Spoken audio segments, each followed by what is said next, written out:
All right, Steven, I think we are live. Double checking after yesterday's debacle here. What's today's date? March 6th? Still not seeing it go live on YouTube just yet.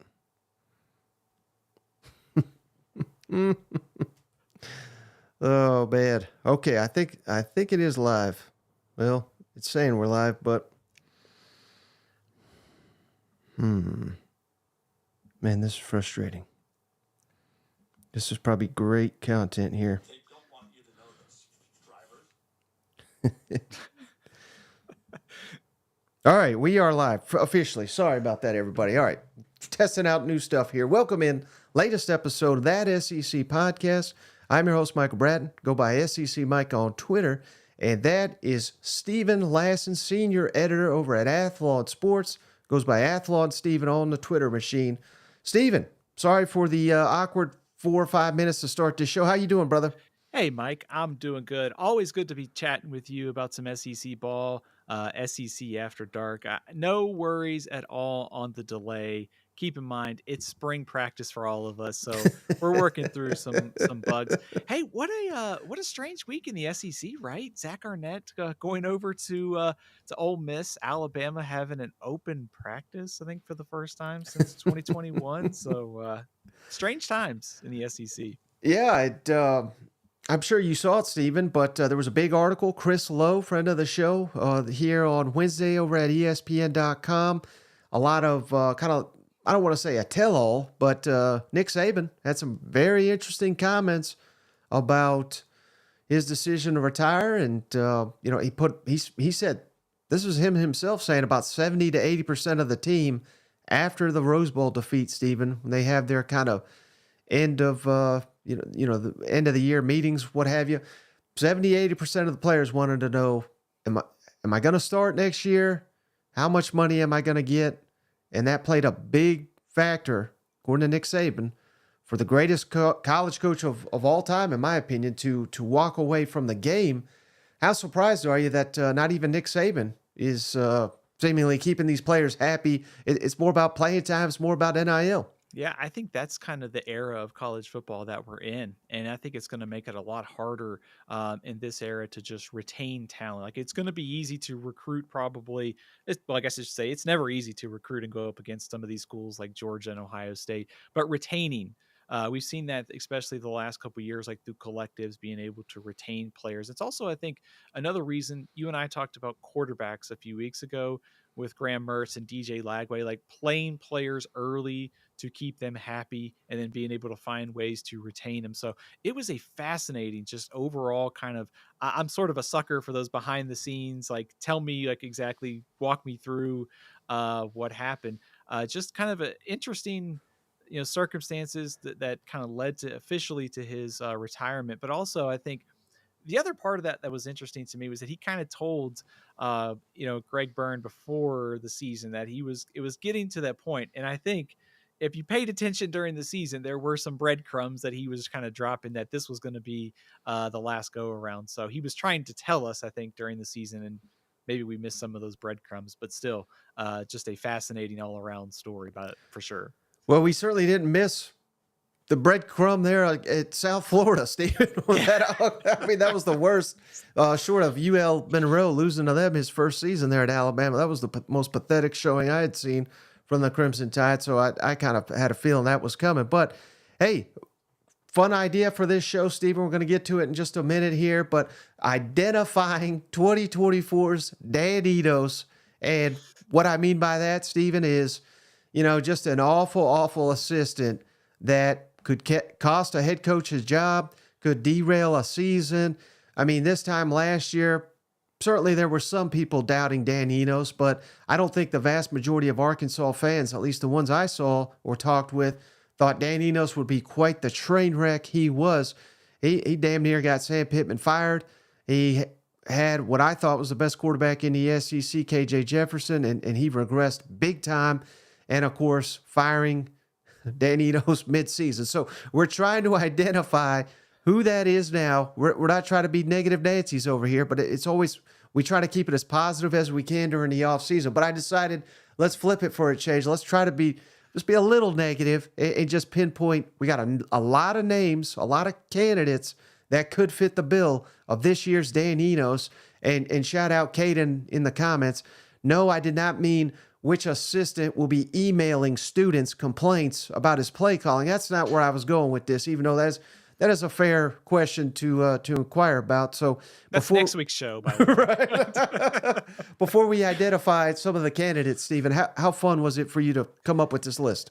Oh man, it was a blast. Like, you and I have been doing so much like spring football content, getting ready for spring practice, talking about the 2024 season. So it's a nice little change up to do something a little different. And let's be honest here. I mean, we don't want to be too negative, but at the same time, there's going to be some assistant coaches that just totally bomb this year, and it's going to lead to seasons that we anticipate that these teams are going to be pretty good, that they don't end up being so good. So, and I would count myself in the thought process that Dan Enos seems like a pretty solid hire last year. So, with every coaching hire, head coach, coordinator, they're a crapshoot. No matter how much we like them, or they make sense on paper, a lot of these guys will probably not be there very long, coordinator or head coach.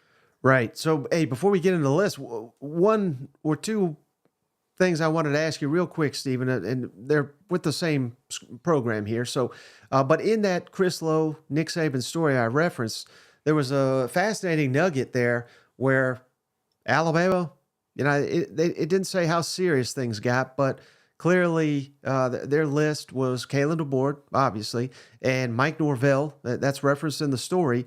And Mike Norvell got a big extension, stayed at Florida State. But it was fascinating to me that it said if Norvell left for Alabama, so he probably was the top candidate. If Mike Norvell left for Alabama, Florida State was going to target Lane Kiffin. And, hey, we're probably going to make a lot of people mad with this show already, Steven. So be honest. If Florida State had offered Lane Kiffin the job, even if it hurts Ole Miss fans here, but be honest with me. Do you think he would have taken it, or do you think he would have stayed in Oxford? What's your thoughts on that?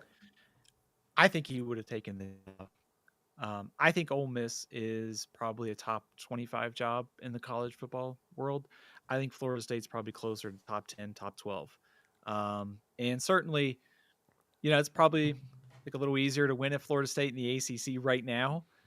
Than going up against when you're Ole Miss and you're going up against Alabama and LSU and Texas and Oklahoma in the new SEC. And of course, Kiffin, of course, coached at FAU before. So getting back to the state of Florida, probably intriguing. I just think it would be moving up the college football ladder in terms of job hierarchy. And I just think Florida State's a better job. I think he would have taken it.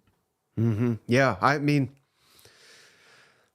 I swear I'm not just taking the other side just to take it, Steve. But I would disagree. Just any other year, yes. But I'm very high on Ole Miss. I think they'll make the college football playoff. I think they'll be one of the better teams in the SEC. So, given all they got coming back, all the NIL they've been spending, I would tend to think Lane Kiffin would have stayed but he does love Florida, so maybe I'm talking myself out of it real quick.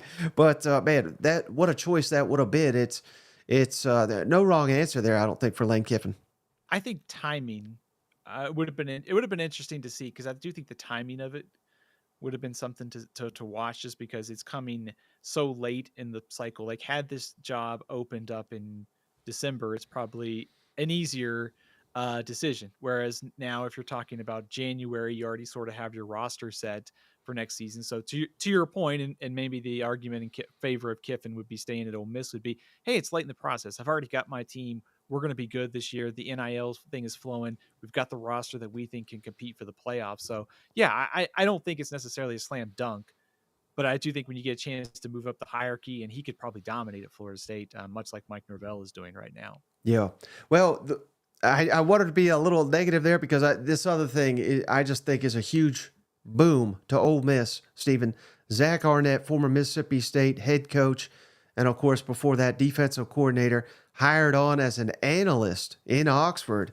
And I think, you never want to get too excited over an analyst, I don't think. But if you look back at Kiffin's time there and going back to the Mike Leach era, I thought Mississippi State's defense did as well of a job as anybody, slowing down, Lane Kiffin's Ole Miss attack there. So I think just for that simple reason, bringing in Zach Arnett, helping him to identify what did you see in our offense? How did you slow it down? How could we have counterattacked that, so to speak? I think this is a genius move by Lane Kiffin. And Zach Arnett is going to be fueled to not that Ole Miss is looking at Mississippi State and thinking they got to get over them to get to the playoff or anything like that. But you better believe Zach Arnett's going to be motivated come the Egg Bowl to really put a hurting on Mississippi State. So I think all around this is a great move by Ole Miss.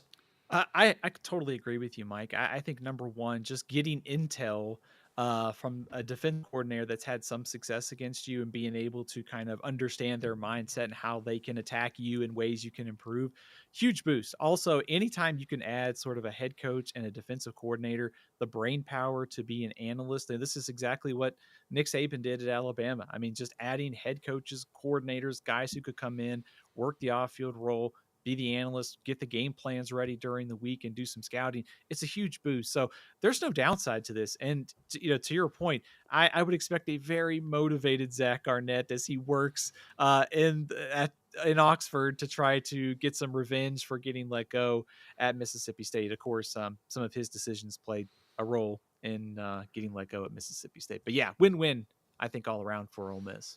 Right. All right, Steven. So let's get to it. I tried to identify this year's Dan Enos, and I already saw Michael Riley in the comments, big Florida fan. He said, well, it's probably going to be Dan Enos because he got hired at Florida. So I did not include Dan Enos in this just because he's an analyst. I mean, if things go haywire at Florida, I don't think Dan Enos will be, I don't know that he'll be much of a help, but I don't think he'll be the cause of things going down. So again, we're trying to identify assistants or coordinators that we may be excited about now, but could really derail things and may get fired in season, or if they survive till the end of the season, they're probably gone. Here are some of the candidates that we came up with.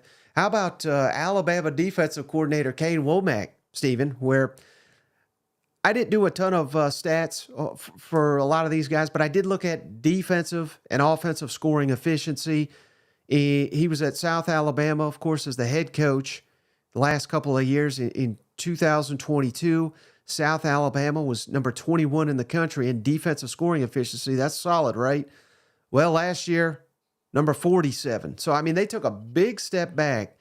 And maybe that's not all on Kane Womack. There's another guy on this list we'll get to in a minute. I'm not sure, and I've even asked people, who was calling the defensive plays for South Alabama.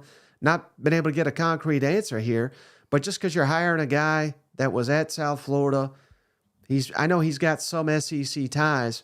I think we could be getting into a situation here, Stephen, where Alabama's offense is now the driving force after a couple of decades of the defense being the driving force under Nick Saban. I think defense, it may be a stretch to say a liability, but I think Alabama fans are in for a rude awakening if they think their defense is going to remain elite annually under Kalen DeBoer.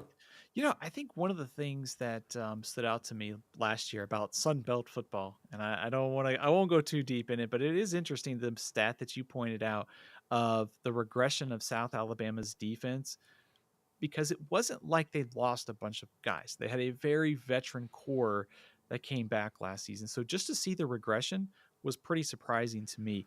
I think on the positive side, if you're looking at like why this hire could work out, like obviously there's a friendship there. There's I think a good, DeBoer was at Indiana when Womack was there. So there's a familiarity there.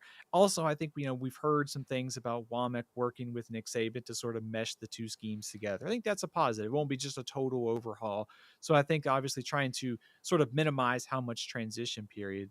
But I do think when you start kind of digging into his background a little bit, you go back to the regression last year at South Alabama. He's only been a coordinator, head coach for a couple of years, really not like steeped for years in the SEC. So there's probably going to be an adjustment period as he adapts to this current climate in the SEC. So, overall, I think this is a pretty solid hire for Kalen DeBoer. But if you wanted to sort of pick apart it would be that regression plus you're trying to transition your scheme and Saban's scheme in a year where you're going to have major secondary questions coming into this year. And a thought on secondaries too. There is some thought behind stat correlation and returning starters and statistics in the secondary to defensive success. So that is something we'll have to watch this year, because generally the thought is if you return a lot of guys in the secondary, you're going to be pretty good on defense. So that we'll have to see if that's going to be tested this year. But that's the big question for Womack for sure. Yeah. All right. How about this one, Steven? I would imagine, and I'm not doing this, I swear, to bring Arkansas fans down, but I think everybody, unless they've got some personal bias, I think they're pretty fired up, or at the very least fascinated by the hiring of Bobby Petrino at Arkansas. And it's right now it's being universally praised. I think it's a great hire. It has bought a lot of goodwill that Sam Pittman desperately needed within that fan base. I thought Bobby Petrino, I don't understand these people, Stephen, that say he didn't do a good job last year at A&M. I think people that are saying that don't realize how pathetic they were 2 years ago on offense. I thought he did a masterful job, and that's considering Texas A&M played 4 different quarterbacks last year, 3 during Bobby Petrino's time there. I think he'll be a great addition, but there's more to football than X's and O's, Stephen, and we know there's a lot of backstory and potential drama, and you've heard many people talk about the horrors of playing and being coached with and being employed in an organization with Bobby Petrino. So could things go sideways in a hurry? I think they could. I don't think they will, but I think you got to put a guy like Bobby Petrino on a list like this. He was the easiest name to put on this list. If you want to start talking about like volatility for 2024, to go back to Texas A&M for a second, I do think it is hard to be an offensive coordinator with essentially one hand tied behind your back, because Jimbo being in the offensive room, wanting to put his kind of imprint on the offense as well. Petrino talked about this as well with terminology. It was hard for him to just be in control. Well, he's in control now. There's no doubt about it. It's his offense at Arkansas. He can put whatever tweaks he wants to. I think he will be motivated based upon what happened at Arkansas the last time. I don't worry about anything like that. I do worry about a situation like Arkansas where everything seems so volatile for this year, and now you're adding a volatile coach to that. Arkansas's got to win. Sam Pittman's on the hot seat. There's a lot of pressure. There's a lot of anxiety week to week. Petrino's not known for being the most the nicest guy, or I don't know what the right word there would be. So you're adding a very volatile personality to a very difficult situation. So yes, Petrino was the easiest name to get on this list. And the only non-coordinator I have on the list, Steven's got a couple position coaches. We'll get to them in a minute. But I'm also throwing Arkansas offensive line coach Eric Mateos on this list. And it's nothing against him, because I know he's been very successful in the past. He's G8 at Arkansas. He's been at Baylor. He's worked with Jeff Grimes, I believe. I mean, some of the better up-and-coming offensive minds in the sport. And this is not a knock on him. But, again, if we don't have an offensive line at Arkansas, similar performance like we've had the last couple of years, I don't know if it will matter how great Bobby Petrino is at calling plays. They could have a quarterback emerge that's elite, but it may not even show itself if we do not have better, more consistent performance on the offensive line. So Eric Mateos, there's a lot on his plate, and I don't think it's too bold, Stephen, to say that Sam Pittman's job potentially hinges on making sure that he hired an offensive line coach that will get the most out of the talent they have there in Fayetteville. Absolutely, because I do think whoever it is as Arkansas starting quarterback this year, they're probably going to get more than adequate play. Whether it's Green, Singleton, or Criswell, I think Petrino scheme plus developing quarterbacks, they'll be fine there. But I mean, you go back to last season, the whole offense, just because the offensive line was just so bad. I mean, 47 sacks allowed, they couldn't run the ball. It was hard to kind of, you can't hide offensive line problems in the SEC. So Mateos is one of those assistants, I think, that's, he's under pressure right away to just get this group fixed, because as a whole, that can help Arkansas. So to your point, I mean, as important as Petrino is, Mateos and fixing that position, because that's still, to me, this is still a big question for Arkansas. We just saw one of their starters was not going to be on the team this year. So there's a lot of questions about this group and how it develops this season. So Mateos is already under pressure in 2024, and he hasn't coached a game yet this season. So Right. Well, one guy, Steven, that seemingly it seems like their fans are pretty fired up to land this guy, but I've always kind of been in the camp of I don't think he's worth the hype, and I think he's, I don't know. Hopefully he changes, flips me around here, Steven, for his fans' sakes. But I'm going Auburn defensive coordinator DJ Durkin. I think most of us, say what you want about Hugh Freeze. I think if we're being, non-biased, we have to admit he's had a fantastic track record of offense, play calling, developing quarterbacks. So there's confidence that Auburn will get that turned around. But how confident are we in DJ Durkin on the defensive side of the football? Stephen, he was at A&M, obviously, the last 2 years. They took a big step back. Now, maybe that's Mike Elko just being that elite. Clearly, he's back at A&M for a reason. So, here again, I got defensive scoring efficiency last 2 seasons at Texas A&M. 2022, Durkin's first year, they were number 15, which is pretty solid, right? Last year, 54. So a huge step in the wrong direction under DJ Durkin. I think with Mike Elko back, Texas A&M fans, they are on the winning side of that. So I could see it. And heck, I mean, Hugh Freeze just hired 2 coordinators a year ago, and they're both gone. So how good is his judgment when it comes to hiring a coordinator? Remains to be seen. I think now in his second go around here in the SEC, he's hiring a lot of his buddies. And DJ Durkin, I'm not completely sold on being some kind of home run defensive coordinator for Auburn. what do they say about hiring your friends? Like, don't hire them. Like, we see that a lot in coaching. So there's certainly some good and there's some bad to that familiarity. Guys you worked with and you trust them. So I think the theme for me on Auburn's staff is going to be in this season. I think the hope is maybe it's more continuity. Hugh feels better about the guys around him, which translates into improvement. When you look at the stats last year, A&M's defense, like from a statistical standpoint, was one of the top scoring defenses in the SEC. But take a closer look. They gave up 34 points a game in 6 matchups against teams with a winning record. So anybody that had a pulse on offense and was a good team, they really struggled. And frankly, I know that A&M had some holes specifically in the depth chart that they needed to fill in the secondary, and in the year before it was linebacker. That this defense had too much talent to be struggling that much against offenses like that. So, and you also, I think, have to wonder, Charles Kelly's coming in. He was the defensive coordinator at Colorado. How does this pairing, I think, mesh? I think Auburn offensively will probably be better from continuity, but I still got a lot of questions about this defensive staff and this hire for Hugh Freeze. It feels okay. It feels solid. It doesn't feel like it's a home run hire by any means for me. Mm-hmm. Well, how about the man he's replacing there, Steven? Florida. I don't even know what in the heck to call him. They call him executive coach of the defense, something like that. Co-defensive coordinator, linebackers coach Ron Roberts, now at Florida, obviously. Again, I think he's a solid coach, but this is more about the dynamics, Steven, where Ron Roberts, he's worked with Billy Napier before at Louisiana. He's been over Austin Armstrong, who now is, I guess, Austin Armstrong's over Ron Roberts. I don't know. But bear with me here, Steven. I don't think it's taking a leap to say maybe Miami. Again, I'm kind of dubious of Miami being elite, but some people are on that bandwagon. I know they added Cam Ward. People very high on him. What happens if Miami, let's say, puts up like 35 points on Florida and they beat the Gators week 1 and Austin Armstrong's making all the play calls? I think Billy is going to be under pressure to flip the roles or there's going to be drama there. There's just so many things that could happen.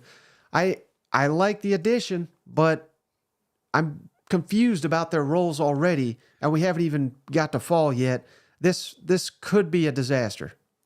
I kind of chuckle when I see like titles for some of these head coaches, because you see like some staff have like 3 defensive coordinators, and you wonder like who is calling the plays. So the title like executive head coach of the defense is kind of funny. I think that's my biggest question though, is like staff structure, staff meshing together. What's the hierarchy? How does all this work for Florida? Because when you think about what Florida's shaping up in 2024, it really is on that defense. Like, because offensively, I think we trust Billy Napier for this offense to continue to either be as good as it was last year or better, but it's on the defense. They've got question marks everywhere. How do they mesh the transfers and the incoming freshmen? So I almost think it's a case of how does the roles break down between Armstrong being the play caller last year. Ron Roberts is clearly being brought in to improve this side of the ball. He has done good work at Louisiana. They were one of the worst defenses in the Sun Belt. Then he came in. They ended up being one of the better ones. A little tougher in the SEC. He did some good things at Baylor. I don't think defense was necessarily the problem at Auburn last season there. But I think in a situation much like Arkansas, this staff is on the hot seat. Like, you've got to win this year. And if you start having question marks and, kind of like we saw, Alabama with is Kevin Steele calling the plays or whoever, that could be kind of, I don't want to say backfire, but could become a season question of if Armstrong's a play caller, he struggles, you got to give it to Roberts. So I think staff meshing is my biggest concern here, but the track record is very good for Ron Roberts as a play caller. Yeah. Well, one guy that doesn't quite have the track record, but I think he did a decent job last season, but he's in a new role, Steven, is Kentucky offensive coordinator Bush Hamdan. I think there's immense pressure on Mark Stoops to get this hire right with incoming quarterback Brock Vandagriff with some nice pieces. They're bringing back the offensive line coach Eric Wolford. So there's a reason for optimism. And I'm not sitting here saying Bush Hamdan will be bad, but to my knowledge, he's only got one season of play calling, or none really in the SEC. He did a little bit Missouri last year at Boise State. There was some coaching transition. Like I said, he did a good job at Boise State, I thought. His scoring efficiency for Boise last year, offensive, was 35th in the country. Not elite, but far from bad. So can he come in here and have a big impact on Kentucky's offense? I think they really need to have that, because Mark Stoops has struggled short of Liam Cohen and maybe, I guess you could say, Neil Brown. Those are probably about the 2 best offensive minds that he has hired in Lexington.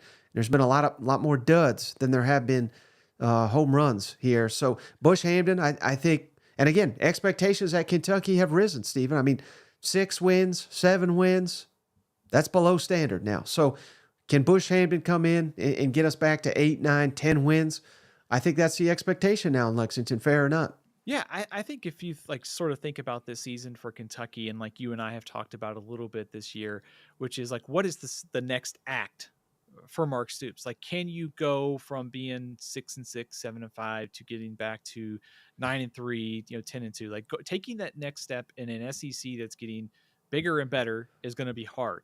And you're handing the keys to the offense to a play caller that, on the optimistic side, had a good year at Boise State last season. And I think from a stylistic standpoint, it's not a huge difference. Like, he's going to emphasize the ground game.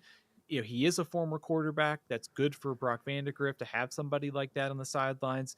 6.6 yards per play last season for Boise State. He's coached at Missouri too. He's got some experience in the SEC. I also think, just from a higher standpoint, it is a downgrade. Like, I thought very highly of Liam Cohen and his creativity and his success before.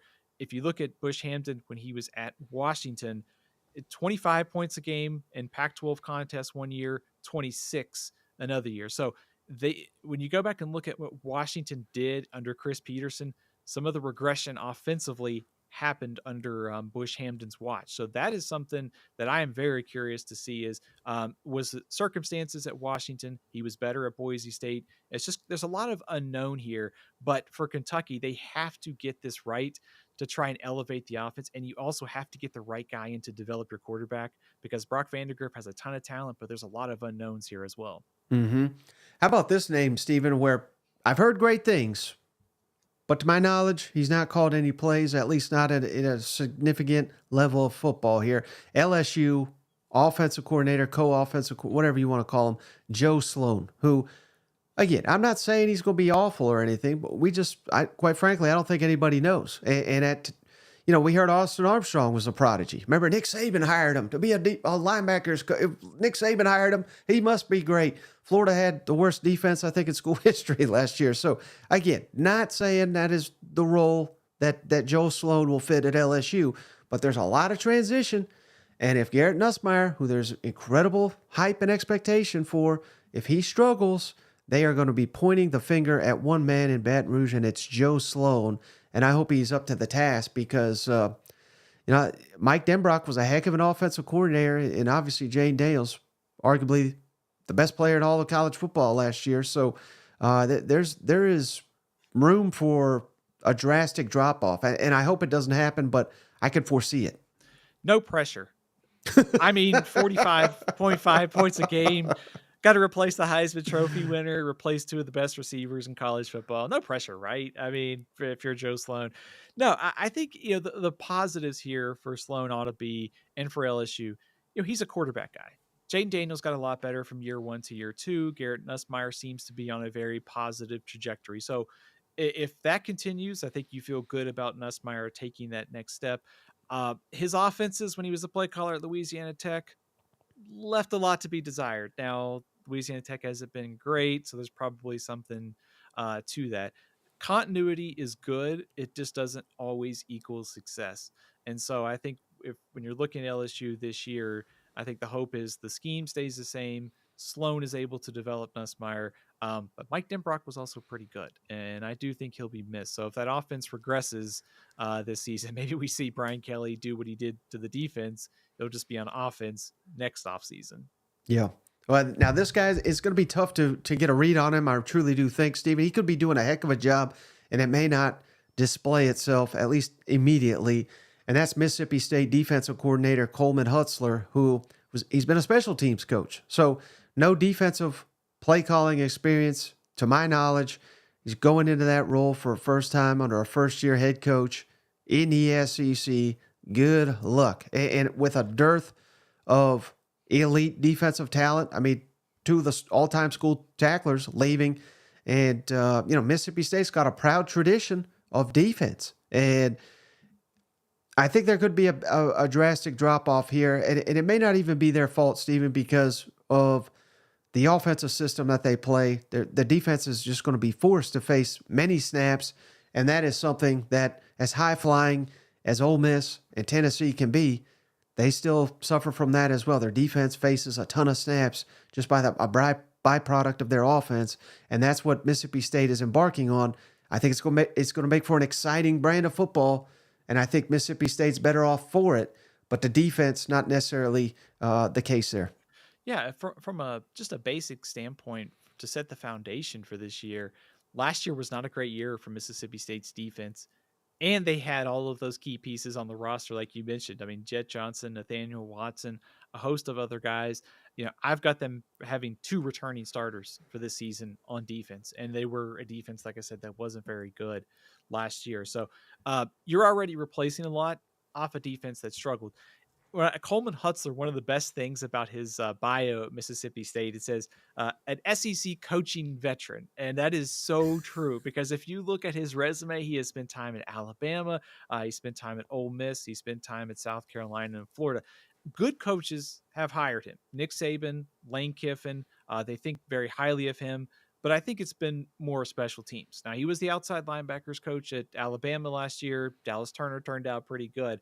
I think maybe the sort, I don't want to say secret weapon for Mississippi State in this is, I think someone to watch is Matt Barnes. He's the co-defensive coordinator. He was the defensive coordinator at Memphis and also did some good things at Ohio State when he was sort of asked to take over the play calling duties in the middle of a season a few years ago.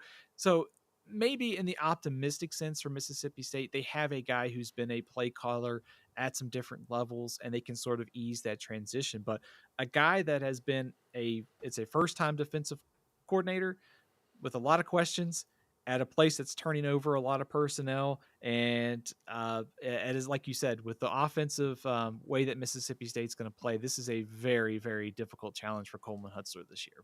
Mm-hmm. And I think similarly, not to this level by any means, Stephen, but I think Missouri's defensive coordinator, Corey Batoon, is facing a tough situation where Mizzou just won 11 games, And the expectation within that fan base is another 10, 11. Heck, some are calling for 12 wins next season.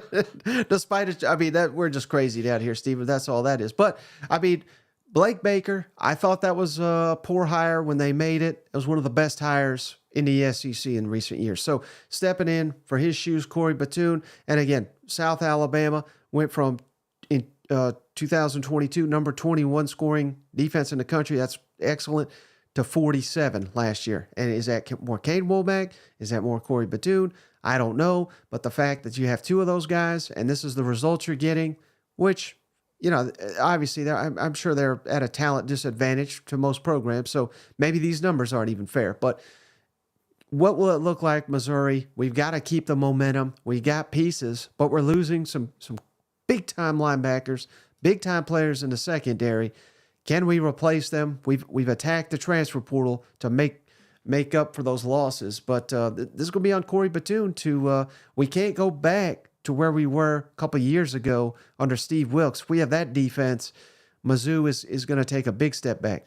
You know, when this job opened, I will admit that Corey Batoon was probably not on my radar, considering the salary that Missouri was willing to pay Blake Baker, and also I think even though they are losing a lot, there's a nice foundation. Like it could have been a nice spot for a coordinator to come in, immediately boost their profile, and then go on to something bigger. So I was a little surprised that Corey Batoon is the pick here. I think kind of like you were getting at there. What is who was the blueprint? Who was calling the plays? Who was the kind of the man on the South Alabama defense? Because they should have been better last year and they kind of took a step back from 2022, and that was pretty surprising considering that I think they were picked by some as the Sun Belt favorite last year. So you have some questions about who exactly was in charge of the defense. You have a defense that regressed, and you also have a coach in Corey Batoon that doesn't have a very long track record as a defensive coordinator at the FBS level. So to me, there's a ton of unknown here. Also, are you taking over Missouri's defense, or are you bringing the South Alabama defense to Columbia? Just a ton of questions everywhere to go with, a lot of turnover, but also a lot of potential. And with that, there's the expectation because Missouri had one of the best defenses in the SEC last year. We know they're going to score points, but if the defense is bad, like the Steve Wilkes era, like you mentioned, all of a sudden those playoff hopes suddenly go away and you start thinking about 8-4 type season. And at this point, Stephen, I mean, I think they'd be disappointed with 8-4, as crazy as that sounds. But I mean, it's almost like playoff or bust, given the schedule, given who they got coming back. So that's a very difficult spot to be walking into, where 8-4 would be the second best season ever under Drake, would be a big time disappointment. So how about Oklahoma, Stephen? I kind of have both their new coordinators on this list. Seth Luttrell, who was an analyst last year, but he's been successful. He's been a head coach. So it's not that I'm doubting him by any means, but I thought Jeff Lebby did such a great job. I know some Oklahoma fans would disagree with that. I don't know where they're getting that, but just don't watch that Oklahoma State game at certain times. That's what. Yeah, I mean everybody makes mistakes, but I mean they were just so fun to watch and it's so explosive. So can they replicate that? You know, they probably can with Jackson Arnold, given everything that I've heard about him. But that I guess I'm putting more Seth Luttrell, giving him top billing. Not that he's certainly more experienced than Zach Alley, but I mean, we all know whose defense it is at Oklahoma now. It's Brent Venables. So even if Zach Alley is having some issues, Brent Venables can kind of step in there and guide him. He's worked with him before. So I'm a little less concerned about Zach Alley, even though he is the more inexperienced option. I think Seth Luttrell, the keys to having a great season kind of rest in his hands, just because I have so much confidence in Brent Venables that we'll have a solid defense in Oklahoma. Yeah, I think on Zach Alley, I think he is a rising star. It would not surprise me to see him. He has moved very fast through the coaching ranks. He was just a graduate assistant, a few years ago at Clemson, and he worked at Clemson under Brent Venables, and he spent some time as a defensive coordinator at ULM and Jacksonville State. Jacksonville State transitioned to the FBS last year and had the best defense in Conference USA. I think that speaks highly of his ability and basically being a protege Brent Venables. It's going to be a pretty, I think, seamless transition. Maybe he adds some new things, but probably most importantly, when we talked earlier about the era of college football that we're in, if you have one of your top lieutenants handling the defense and you can spend more time being the head coach and CEO of the program, that's probably a good thing if you're Brent Venables. So I think it's a win all around for Oklahoma. On the Seth Luttrell hire, we got to look at this offense in the bowl game. He averaged over 7 yards of play against Arizona. I do think we'll probably see some changes. Like Luttrell will put his, kind of stamp on this group as we go through spring ball. And like you and I have talked about, this offense is going to be facing better defensive fronts in the SEC. They've got a brand new offensive line with a first-time quarterback. So there are some numerous challenges here. But Luttrell has been successful. I mean, every stop he's been an offensive coordinator at Arizona. At Oklahoma. He's now at Oklahoma. He's at Indiana. Successful offenses at North Texas. And I think there's sort of the knock that when you think about Luttrell is that, well, he's just a guy who's going to throw the ball around a lot. No, that they run the ball successfully at North Texas, and that was sort of the basis of their offense. So I think understanding what Oklahoma needs to do as they move into the SEC, and you have a former head coach as your offensive coordinator, and an underrated hire was Kevin Johns, who's now an analyst at Oklahoma. He was the offensive coordinator at Duke, and he's been some other places. He can really help, I think, Jackson Arnold's development in an off-field role. So I kind of like what Oklahoma did this year at coordinator. I think those are two pretty solid ones, but no pressure being a new play caller with a rising star quarterback and 5 new offensive line starters, right? And they just got Kevin Johns just like this week, didn't they? Yeah, that was just this week to work as an offensive analyst under Luttrell this year. Mm-hmm. Yeah, I like that pickup as well. All right, the only guy that made my list, Steven, that is in his second year, and I'll explain here, but South Carolina offensive coordinator Dow Loggins, who last year scoring efficiency, 71 in the country. We know that, they had issues on the offensive line, but I'll die on this hill. After burying the guy in the preseason, Steven, I thought Spencer Rattler was a revelation last year.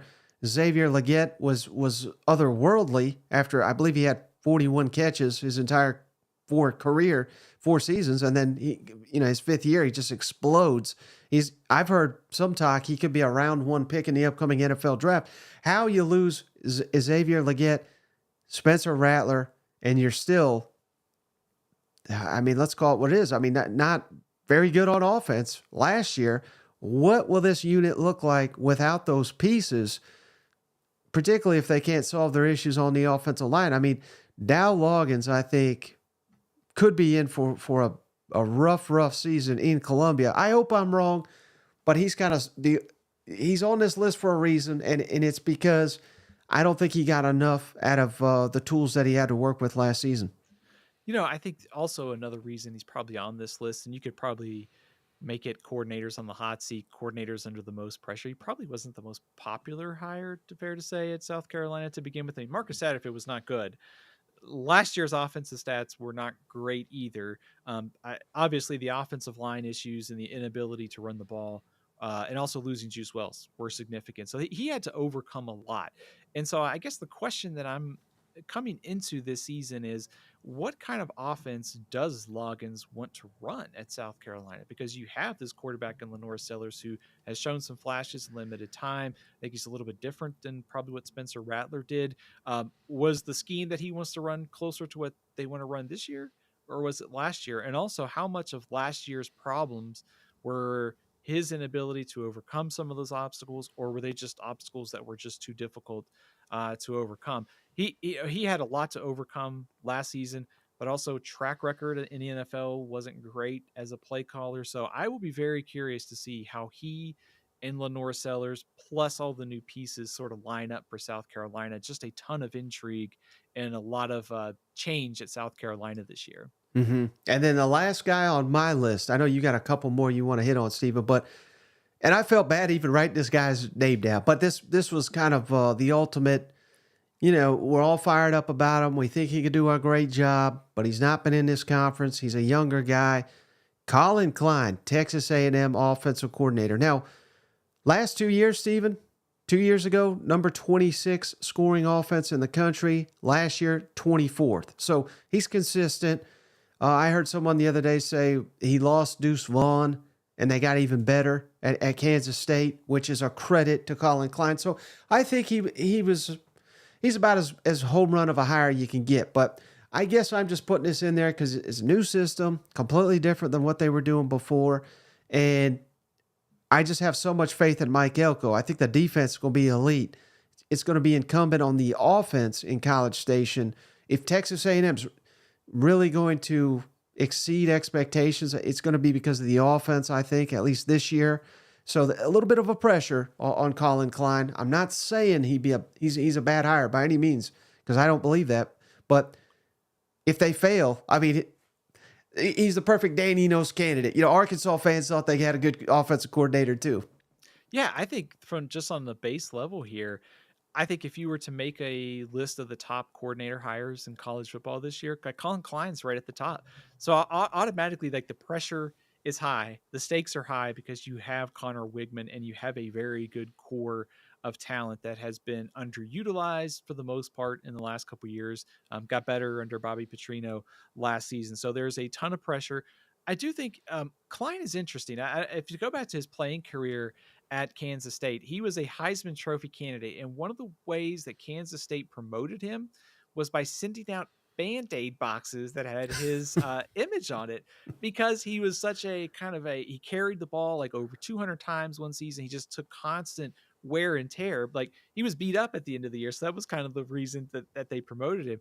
I bring that up because I think he understands and is versatile enough in the SEC to understand that this starts up front. Like if you're A&M, you've got to win up front. You've got to be able to run the ball, but also creative enough to use different quarterbacks. I mean, we see him win with Will Howard. We saw him deploy another quarterback they had at Kansas State and Avery Johnson. So different styles. And I think they can win that way at A&M. So I think the only downside to this is he's really only been a coordinator for 2 years. He's relatively young. He's coming into the SEC for the first time, and there's a ton of pressure right away. So we often see some of these high pressure breakout coordinators not work out. This would be a perfect one if somebody wanted to make a list for them. Yeah, he ain't in Manhattan, Kansas anymore. I can guarantee you that, Stephen. But all right, so I said it. You got a couple guys there that I didn't have on my list. Can you run down some of the guys that I omitted on yours? Yeah, I'll throw out a couple of assistants. I think Cody Kennedy at Mississippi State, just given the offensive line questions at Arkansas last year, Mississippi State's got 5 new offensive line starters this year. Things didn't go well last year. How much that was on him, how much it wasn't, it's hard to say, but he's under pressure right away at Mississippi State. Dante Williams at Georgia, being the defensive backs coach there. USC's defensive backs, like a scary movie last year. I mean, they couldn't tackle, they couldn't cover, they were out of position. I mean, I think they'll be fine at Georgia. I think Kirby Smart and that staff, they will make sure that they're not. I think he's being brought in for his recruiting ability, but they really struggled at USC last year to stop the pass. So I have my eye on that one. Like if things go bad early on, maybe Will Muschamp just comes back and for a couple games as an assistant from his off-field role. Eric Wolford, of course, the new old offensive line coach at Kentucky. That's a group that they need to get back to that sort of big blue wall era, and especially with the new offensive coordinator that wants to run the ball. Very intrigued by Kenny Baker, the new defensive line coach at Texas. It's a Texas defense that's losing your 2 best players, Devondre Sweat and Byron Murphy. They were 2 of the best defensive linemen in college football. Kenny Baker was at Western Kentucky. Then he went to the Dolphins for a year. So this is a big step up, being an SEC defensive line coach after being at Western Kentucky, and you're losing a couple key pieces. So I've got my eye on him. And to throw a grenade here at the end of the show, if we're looking at coordinators that could just be the ultimate scapegoat if things go wrong this year, Mike Bobo at Georgia. I should probably sort of add the intro here. I don't think it's going to happen, but if Georgia struggles this year, any kind of fashion on offense, what's coming. Oh yeah, it came in as soon as they lost the SEC championship right. After looking like the most dominant team the previous month and a half of the season. So yeah, there will be heads a rolling in Athens, I think, if Kirby and company don't win big this year, particularly with all the pieces they got coming back on offense. But one thing I did, those were excellent selections there, Stephen. But Cody Kennedy, yeah, I agree. I think Arkansas obviously fell way short of expectations last year, particularly on the offensive line. But I wonder if, because I didn't think the offensive line was a liability under Kendall Browse, and it maybe had more to do with the system. Jeff Lebby runs basically that Kendall Browse type system. And, at Ole Miss and at Tennessee, the offensive lines have been a strength. Now, they've had some good players there. I'm not trying to count them short, but I think the offensive system lends itself to aiding the offensive line with just the way they run that up-tempo scheme. I think it really gasses out defenses, and particularly the big men up front, so that aids the offensive line as well. And I realize, to your point, there's 5 new offensive linemen, new scheme being implemented. So I'm not saying that they're going to be like juggernauts year one on Mississippi State offensive line, but I think it suits the system and everything. I think it suits Mississippi State Cody Kennedy a lot better than Dan Enos' system, if that makes sense. Yeah, that makes total sense. In fact, it's funny as you were kind of talking through that. Cody Kennedy could go from this list to somebody who may be one of the best assistants in the SEC if this line for Mississippi State is able to get stabilized during the season with some of the transfers they're bringing in, all the turnover. A perception of him could change. It's completely different from last year where they were one of the worst offensive lines in the SEC and frankly at the Power 5 level. So I would agree to kind of emphasize your point there. I think style of play and getting back to a similar scheme and something that he was familiar with probably works well for him, because I think going into last season, it certainly was not considered a weakness on there. Now, after last season, it certainly was. So I think some familiarity will probably do him some good, and also a chance to boost his profile if you can get this group to be effective with all the change from last season. Mm-hmm. Now, Stephen, we just threw out a lot of options, a lot of Dan Enos candidates here. And I know you have got, you said 6, I've got 3 rankings, a countdown, if you will, of all the guys we just hit on. Who is most likely to be this year's Dan Enos? I'll let you start, Stephen, because like I said, I only got 3. So why don't you run down your 6 through 4 for us? All right, at 6. This is some serious SEC sicko behavior I've got going on here. At number 6, I'm gonna go with DJ Durkin. This is a team that I think from a defensive perspective last year was not bad. A lot of pressure with, like I said, with Charles Kelly coming in. How does this all mesh? We saw staff changes at Auburn last season to this year. Don't want it to implode again this year. So a lot of pressure there. I've got Coleman Hutzler at 5. I think he's probably taking over one of the most difficult situations for a coordinator, but you also could easily see that if this defense struggles and you've got Matt Barnes sitting there, you flip those 2 coaches at some point if the defense is really struggling. And I've got Bush Hamdan at 4. Immense questions for Kentucky at quarterback, new coordinator taking over under a ton of pressure this season. Oh, interesting, Stephen. I like all those, but very interesting because that was my number 3, Bush Hamdan at Kentucky. I hope it works out well for him, but I just get this feeling, Stephen, where it's kind of, we may have hit the ceiling, the Texas A&M stuff.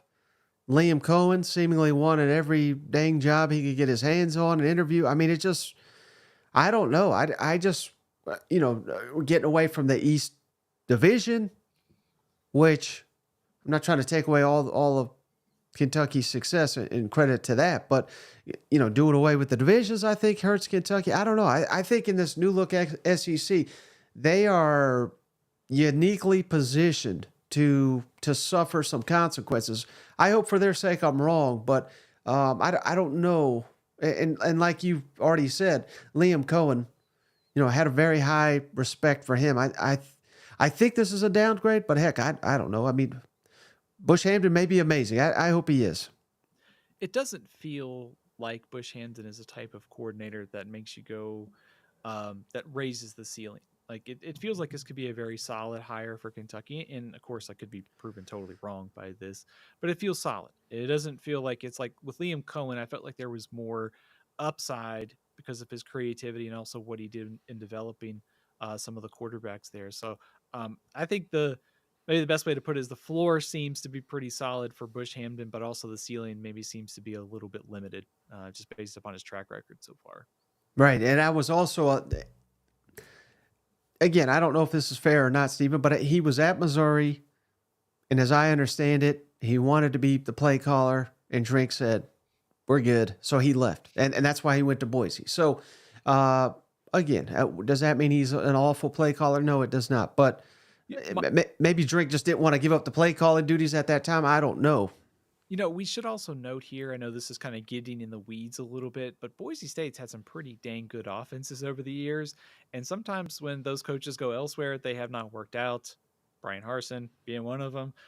So, there's something to that Boise scheme, and especially and certainly in the Mountain West, that they've been effective. So I'd be curious to see how it translates. I don't think Bush Hampton's bringing over the creative Chris Peterson offense that we saw, run the Statue of Liberty and all that in the Fiesta Bowl against Oklahoma. No, we also got to factor in that Mark Stoops probably going to have heavy emphasis on what we're running. I think he wants to get more to ground and pound. So got to factor that in as well. So who's number 3 on your list there, Stephen? I got Joe Sloan. I think just the immense pressure on LSU. We talked about their scoring average from last year, over 40 points a game. They produced the Heisman Trophy winner. I think it's fair, even with Mike Denbrock, if he was still there would be some sort of offensive decline. Just hard to replicate those numbers. But now you have a first-time coordinator, albeit one that behind the scenes everybody seems to be very high on. If they regress, and you still got some defensive questions, these question marks could pile up quickly for LSU. So Sloan is under a lot of pressure to perform right away. Great minds think alike, Stephen. That's my number 2, Joe Sloan, for everything you just referenced. And I don't know. I've kind of made this point. I don't want to just belabor it time and time again, but I just don't know what to make of LSU. And that's not, the future's very bright. I love all these staff changes that Kelly has made. The recruiting's, they're, killing it. But heck, we just had a Heisman winner and we lost 3 games. You know what I mean? So what is it going to look like without these pieces in somewhat of a transition type year with a tricky schedule? Southern Cal, UCLA, trip to South Carolina, all in your first 4 games.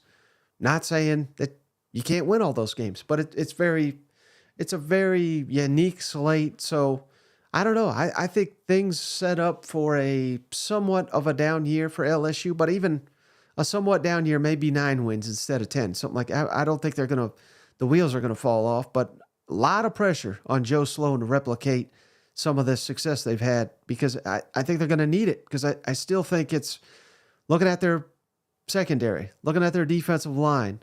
I don't care who they've hired.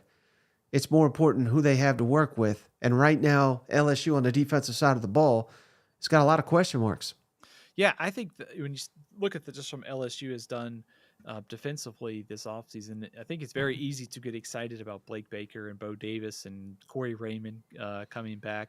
But also, I think when you look at that personnel, you still see they got some holes to fill. And it will be interesting to see after spring practice if they have any additions, especially on the interior of the defensive line. Also, like you mentioned, in the secondary. So, Blake Baker's a big-time hire, but there are also big-time questions. And, like we talked about, if you don't see that defense for LSU improve, and if it's just marginal, the offense drops off. All of a sudden, Brian Kelly and LSU, they're in the space where Alabama turnover with Kalen DeBoer, Texas has come into the league.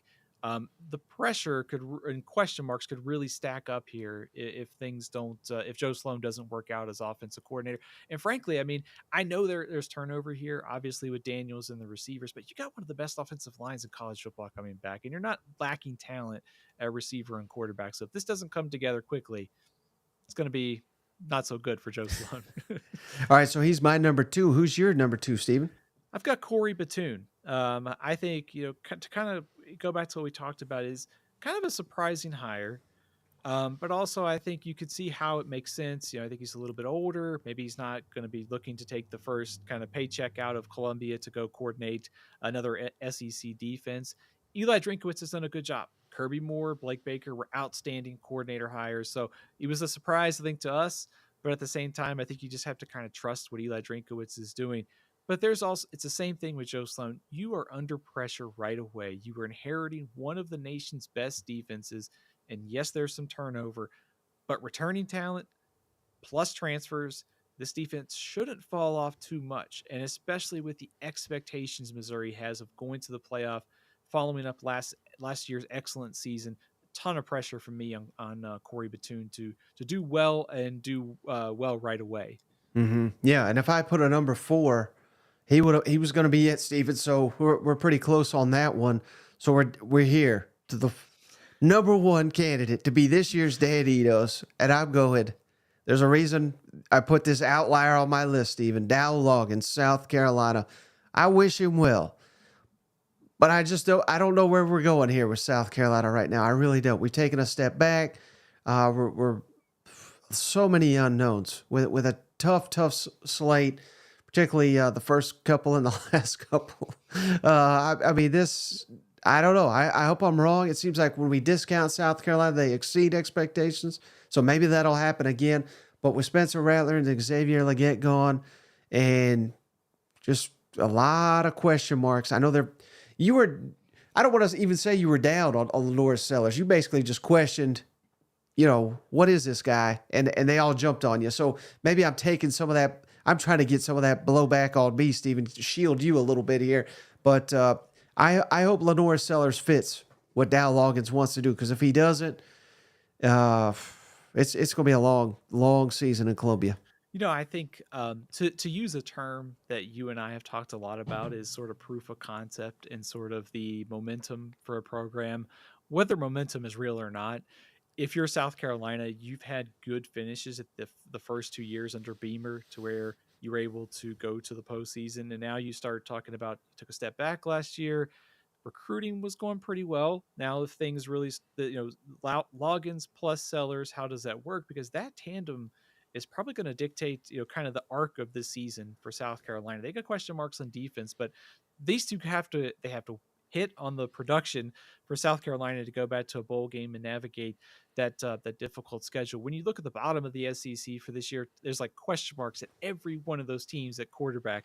So for South Carolina, and if you can get that combo to hit, all of a sudden you can start thinking a little bit bigger about how the season could go. So I did not have Loggins in my top 6, but he would have been the next one on there after DJ Durkin. So who's your number 1, Steven? I'm stunned you didn't pick Bobby Petrino. Like it's like the most volatile, like this could seriously blow up type of hire. It was last year when he was hired at Texas A&M. It was immediate for me to think Jimbo, Petrino, Adazio, all in the same room. It's like enough, heat to power like a nuclear reactor. And now he's going to a situation that is volatile. They coach on the hot seat where he does have something to prove. I'm sure he'll remind Hunter Yurachek every day that he was the head coach here at some point and has been successful. So Petrino, just the volatility, the track record. If things don't go well, you wonder, especially with the personality, if things will go south quickly for Arkansas. Yeah, well, he's just a man looking to make amends, Steven. Everyone deserves 9 chances. This is Bobby Petrino's, and I think he's going to knock it out of the park. But, yeah, I cannot dispute that he deserves firmly high on this list. But, yeah, I mean, I can't wait to see it. And we all know there's going to be a Dan Enos out there. Where will he emerge?